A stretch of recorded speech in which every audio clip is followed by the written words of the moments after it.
పెళ్ళైనా పండగైనా వేడుక ఏదైనా పట్టు చీరల ప్రత్యేక వేదిక వారాహి సిల్క్స్. నమస్కారం, వెల్కమ్ టు సుమన్ టీవీ. నేను గీతాంజలి. ప్రస్తుతం మనతో పాటు భారతీ శంకరపీఠం వ్యవస్థాపకులు, ప్రముఖ ఆధ్యాత్మికవేత్త బ్రహ్మశ్రీ అన్నవరపు తిరుపతి మూర్తి అవధాని గురువు గారు ఉన్నారు. వారితో మాట్లాడదాం. గురుగారు నమస్కారం అండి. ఓం శ్రీ మహాగణాధిపతయే నమః. అఖండ ధనప్రాప్తికి పలానా శ్లోకాలు, ఈ మంత్రాలు పఠించండి, ఖచ్చితంగా మంచి ఫలితం ఉంటుందని చెప్పి ఈ మధ్య కొన్ని వీడియోస్ చూస్తున్నాను గురువుగారు. అసలు నిజంగా అలా ధనప్రాప్తి కలగాలంటే, ఐశ్వర్యం, అలాగే ఆ లక్ష్మీ అమ్మవారి అనుగ్రహం పొందాలంటే అసలు ఏం చేయాలి, ఎటువంటి మంత్రాలు, ఎటువంటి పూజలు చేయాలో వివరిస్తారా? నేను చెప్పవలసిన అవసరం లేదమ్మా. 838 సంవత్సరాల పూర్వమే ప్రపంచం మొత్తము చూసింది, ప్రపంచం మొత్తం విన్నది. కానీ దాన్ని ఆచరించడానికి వస్తే మళ్ళీ మనకి నిజమా అన్నట్టుగా భావిస్తూ ఉంటాం. యా శ్రీ స్వయం సుకృతనాం భువనేశ్వలక్ష్మీ అన్నట్టుగా కనకధార స్తోత్రం అమ్మ. కనకధార విన్నాం, ఆది శంకరాచార్యుల వారి. ఆయనే పఠించినటువంటిది, ఆయన ద్వారానే మనకు వచ్చినటువంటిది కనకధారా స్తోత్రం. ఈ యొక్క కనకధారా స్తోత్రాన్ని ప్రతిరోజు ఒక్కసారి వినే ప్రయత్నం, చదవక్కర్లేదండి, వినండి. దృష్టి పెట్టి 8 నిమిషాలు దృష్టి పెట్టి వినే ప్రయత్నం చేయండి. ఆ స్తోత్రంలోనే ఉంది కనకధార అని. కనకధార అనేటువంటిది స్తోత్రంలోనే ఉంది. అది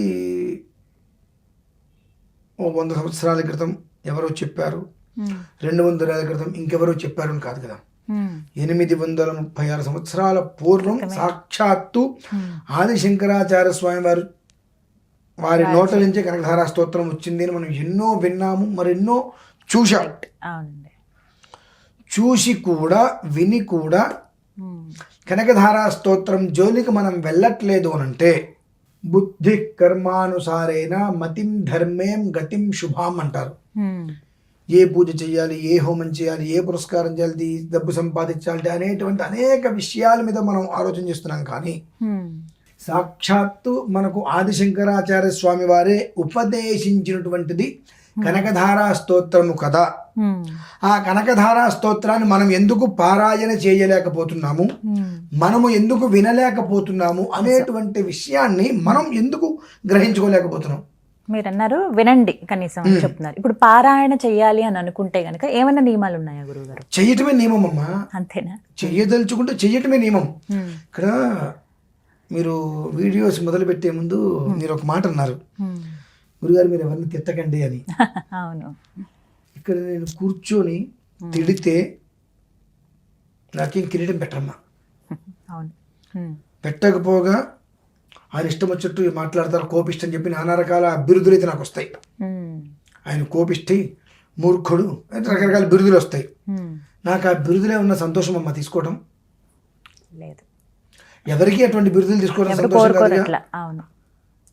కానీ అంటే కొన్ని విషయాల్లో చిన్న మాట కూడా నేను ఎవరిని అనకుండా విషయం చెబుతూ కొన్ని విషయాలు ఇప్పుడు నేను ఎందుకు గట్టిగా అరవాల్సి వస్తుంది, తిట్టాల్సి వస్తుంది అంటే, ఇంకో ఇప్పుడు ఇదే కనకధార స్తోత్రం నేను చెప్పలా, మీరు చెప్పలా, మా పూర్వీకులు 7 తరాల వాళ్ళు ఎవరు చెప్పలా. ఎవరు చెప్పారు ఇది? మరి స్వయంగా ఆదిశంకరులు వారే చెప్పారు కదా. ఆ చెప్పిన దాన్ని నియమంగా ఆచరిస్తున్న వాళ్ళు ఎవరున్నారమ్మా? డబ్బు కావాలి అని అంటే ఏం చెయ్యాలి, అది చెయ్యండి, ఇది చెయ్యాలా, అది చేయాలా, పైనుంచి కిందకి దూపాలా, ఉప్పు దీపాలు పెట్టాలా, ఉప్పుతో స్నానం, ఇటువంటివన్నీ రకరకాలు ఆలోచిస్తున్నారు మినహాయిస్తే జగద్గురువులు ఆదిశంకరుల వారే చెప్పిన దాన్ని మనం ఎందుకు ఆచరించలేకపోతున్నాము అని చెప్పేటువంటి స్థితిలో ఉన్నారు చూసారండి. దానికి నాకు బాధ, కోపం. దానికోసం మతిం ధర్మేం గతిం శుభం, ఇంత మతి లేకుండా ఉన్నారా? ఎందుకు వెతుకుతారు భూతద్దం పెట్టుకొని కనిపించని దానికోసం? ఎదురుకుండా ఏదో అనకూడదు కానివ్వండి, ఎదురుకుండా ఉన్నవాడు పెళ్లి కొడుకు, మూలున్నవాడు తిడతారు చూశారండి. అలా ఉంది మన పరిస్థితులు. ఇప్పుడు ఆది శంకరాచార్య అదేదో సినిమా వచ్చింది, అందులో కూడా ఇది మీకు చూపించారు. చక్కగా ఉంటుందో మరి చూపించినప్పుడు ఒక ప్రయత్నం చేద్దాము అనే ఆలోచన ఎందుకు రాలేదు? బంగారు పుసరికాయలు పడతాయి కదా. అది వాస్తవమ్మా. ఆ, ఒక ప్రయత్నం చేద్దాము నీకు ఆలోచన ఎందుకు రావట్లా? అందరూ పట్టించవచ్చా అండి? ఎవరైనా చేయొచ్చమ్మా దాన్ని. నీకు ఏది ఉంది ఏది లేదని కాదు, కష్టం రాకుండా ఉండడం కోసం నువ్వు చేయి. కష్టం వచ్చిన తర్వాత నేను కొబ్బరి చెట్టు కింద కొబ్బరికాయలు కోస్తా దేనికి? కష్టం రాకముందు నువ్వేం చేసావు? చాలా మంది ఎక్కడ ఆలోచిస్తారంటే గురువు గారు, అంటే నాకు తెలిసి నియమాలు ఉంటాయి. ఇప్పుడు ఉదయాన్నే లేచి స్నానం చేసి హడావిడిగా రెడీ అయిపోయి వెళ్ళిపోతాం వర్క్ చేసేవాళ్ళు. దీనికోసం అంటూ ఇంత సమయం కేటాయించుకోవాలి అనే దగ్గర 1-2 రోజులు చేసి 3వ రోజు నుంచి ఇలాగే ఇబ్బందులు పడి గ్యాప్ వచ్చేస్తూ ఉంటుంది. ఇంకొక మాట చెప్తా. ఒక సాఫ్ట్వేర్ ఇంజనీర్ తెల్లవారుజామున 3 గంటలకి ఉద్యోగానికి వెళ్ళాలి. 3ంటికి వెళ్ళాలి. వాడు 1 గంటకో 2ంటికో 2:30 లేచి రెడీ వెళ్తాడుగా. వెళ్ళమ్మా, ఖచ్చితంగా వెళ్తాడుగా. 3ంటికి వెళ్ళి మధ్యాహ్నం 1 గంటకి ఎప్పుడు వచ్చేస్తాడు. ఇక అక్కడి నుంచి పడుకుని నిద్రపోతాడు మళ్ళీ. అదే వ్యక్తికి టైం మారి మధ్యాహ్నం 3 గంటలకి ఆఫీస్కి వెళ్ళటం, లేదంటే ఉదయం 9 గంటలకి ఆఫీస్కి వెళ్ళటం అనేటువంటి టైం మారుతుంది. సో అప్పటి వరకు 6 నెలలు 8 నెలలు నీకు 3 గంటలకి లేవటం అలవాటైందిగా. సో ఆ సమయం నుంచి ఆ గంట కూర్చోవచ్చుగా. బ్రాహ్మీ ముహూర్తం, అది ఒక రకంగా చెప్పాలంటే విశేషమైనటువంటి తేజస్సు వచ్చేటువంటిది నీకు చెప్పింది కాబట్టి ఆ లేచేటువంటి అలవాటు నీకు ఉందిగా. సో ఆ గంట నువ్వు కూర్చోవచ్చుగా. తర్వాత నువ్వు పడుకొని నిద్రపోయి ఎవడు కాదండు చేయగలుగుతున్నావా? అంటే నీ జీవితకాలం పర్మనెంట్గా ఉంటావో లేదో తెలియని ఉద్యోగం కోసం, వాడిచ్చే రూపాయి జీతం కోసం నువ్వు తాపత్రయపడుతున్నావు.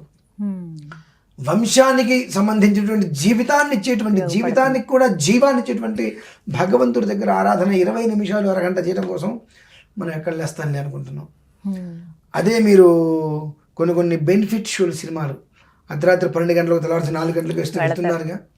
దాని మీద ఉన్న అంత మక్కువ దీని మీద మీరు ఎందుకు పెట్టలేకపోతున్నారు? నాకు బాధ, కోపం, ఇటువంటి కారణాలు వచ్చి నేను తీరుతానమ్మా. ఊరికే తిట్టు, నాకు వదిలేసుకొని ఉన్నదాన్ని కాకుండా ఎక్కడికో నేను ఇంకో దానికోసం వెళ్తా అంటే నిలుచుని నీళ్లు తాగడం కన్నా పరిగెత్తి పాలు తాగటం దేనికి? నిలుచుని నీళ్ళు తాగు, పరిగెత్తి పాలు తాగు, ఏంటి ఉపయోగం? అంతే. నాకు ఇది కూడా నేను ఈ 2-3 రోజులు అనుకుంటా ఒక విషయం కూడా తెలిసిందమ్మా. నేను ఒకప్పుడు విపరీతమైన వేగంగా తోలేవాను బండి. ఇప్పుడు ఎంత తోలినా వెళ్ళాల్సిన గదిడానికి వెళ్తాం. అనుకుంటూ మంచి వేగం మీద వెళ్ళాడు. నేను అక్కడెక్కడో ఉన్నా, చూస్తున్నా, ఇంత వేగం మీద ఎక్కడికి వెళ్తాడా అనుకున్నా. నేను ఇక్కడి నుంచి చిన్నగా అదే 40లో వచ్చి సరదాగా అసలు బండి వేసుకుని తిరుగుతున్నా ఎలా ఉంది అని చెప్పి. రై రై రై అని తిప్పుకుంటుంటే బాగా సౌండ్ వచ్చింది. ఎలా చూస్తే చూసాడు అక్కడికి వెళ్ళిపోయాడు అతను. అబ్బో అంత స్పీడ్ వెళ్తున్నాడు అనుకున్నా. నేను ఇక్కడి నుంచి ఆరామ్సే వెళ్ళి రెడ్ సిగ్నల్ దగ్గర ఆగా. అతను అక్కడ ఆగే ఉన్నాడు అప్పటికి. అంతే. ఎంత దాటి వెళ్ళలేదు కదా. ఎందుకంత గబిక్కన ఏదో చిన్న ప్రమాదం జరిగితే ఇటువంటి దృష్టిలో ఉంచుకొని భగవంతుడి కోసం చేయవలసిన 10-15 నిమిషాలని మీరు సమయం తీసుకోవడానికి బద్దకిచ్చి అనవసరమైన విషయాల్లో గంట ముందు వెళ్ళడానికి కూడా తాపత్రయపడుతున్నారు. చూసారండి, అది విషయం దృష్టిలో ఉంచుకొని ఒకటి బాధ అయితే, అది పారాయణ చేయకపోయినమ్మా మీరు ఇక్కడి నుంచి వెళ్తున్నారు, వింటూ వెళ్ళండి హాయిగా. మనస్సుకి ఎన్నడూ లేని ఒక మానసిక ప్రశాంతతనిస్తుంది కనకధార. ఆ ధార అనేటువంటిది నీకు కనిపించదు కానీ అక్కడ ఏ పని ఆగదు. ధార కనిపించదు, ఏ పని ఆగదు. అంటే అది ఎంత మిరాకిల్గా వస్తూ వెళ్ళిపోతుంది. అంటే నీ కష్టం నీ దగ్గర రానివట్ల పోనీ దగ్గర ఎప్పుడు రూపాయి అట్టు పెట్టదండి. అది ఎందువల్లనంటే కనకధార స్తోత్రం ద్వారా నువ్వు సంపాదించేటువంటి డబ్బు నీకు ఎప్పుడు కనిపించదు. ఎందుకంటే దాని నుంచి వచ్చేటువంటిది ఖచ్చితంగా ధర్మంగానే ఉంటుంది. ధర్మరహితమైనటువంటి పనులు ఏవైతే ఉంటాయో ఆ పనులని మన చేత చేయనీయకుండా, డబ్బు మన దగ్గర కనిపించకుండా ఉందా అంటే ఉంది, ఏదంటే ఏమో అన్నట్టుగానే ఉంటుంది. కానీ రేపు ఉదయం మనం ఏదైనా ఒక పని పెట్టుకున్నామంటే మాత్రం పని ఆగదు. అది ఎంత ఖర్చు అయినా సరే అది ఆగదు. ఆ రకంగా వచ్చేటువంటి అద్భుతాలు జరుగుతాయి కదా గురుగారు. అది మనం తెలుసుకోలేకపోతున్నాము అని కొన్ని విషయాలతో బాధేస్తుంది. మీరు హస్తే అమ్మా, ఇప్పుడు ఇది ఏనాడో చెప్పింది మనం ఎంతమంది వింటున్నాము, ఎంతమంది సరే పారాయణ చేయడం పక్కన పెట్టేద్దాం, ఎంతమంది వింటున్నామమ్మా? గురుగారు మరి ఎన్ని ఉప్పు దీపాలు పెట్టండి, కప్పు దీపాలు పెట్టండి, ఖర్చు పెట్టి చేయటానికి సిద్ధపడుతున్నారు. సిద్ధపడుతున్నాం కానీ ఇవి మాత్రం మర్చిపోతున్నాం. వినటం ఎంతమంది మీరు అన్నట్టుగా జర్నీలో వినొచ్చు, ఉదయం లేవగానే కాసేపు అలా ఇయర్ ఫోన్స్ పెట్టుకుని లేకపోతే సౌండ్ అలా 10 నిమిషాలు ప్రశాంతంగా మనస్సుని రంజింపజేస్తుంది అది. నేను అలవాటు చేసుకుంటాను గురు. చాలా మంచిదమ్మా అది. ఎందువల్లనంటే నేను ఇక్కడ బయలుదేరితే ఇంటికి వెళ్ళేంత వరకు నాకు కనకధార స్తోత్రమే మోగుతుంది. ఇంటి దగ్గర బయలుదేరితే నేను ఎటు వెళ్ళినా బయటికి వెళ్తుంటే కనకధార స్తోత్రమే మోగుతుంది. ఎందువల్లనంటే మనస్సుకి ప్రశాంతతనిస్తుంది అది. ఏదో ఏదో మనకు రావాలి అని కాదు, ఉన్నది పోకుండా ఉంటుంది. అంతే, అమ్మ కాపాడుతుంది అలా. అదమ్మా. కాబట్టి దాన్ని వినండి, మీరు పారాయణ చేయద్దు. నువ్వు ఏ స్థితిలో ఉన్నావని కాదు, నీకు ఒక్క 10 నిమిషాలు టైం దొరికింది, 8 నిమిషాలు హాయిగా విను, ప్రపంచాన్ని మర్చిపోవచ్చమ్మా. అంతే, అసలు ఇంకొక ప్రపంచంలోకి వెళ్ళిపోవచ్చు. బాగుంది ఆ పదాలు, నిగూఢంగా అర్థాలు ఉంటాయండి, చాలా ఇంకొక ప్రపంచం మనల్ని ఆహ్వానిస్తుంది అది. అంతే, అది తెలుసుకోవాలి మనం. చక్కగా వివరించారు. ధన్యవాదాలు గురు.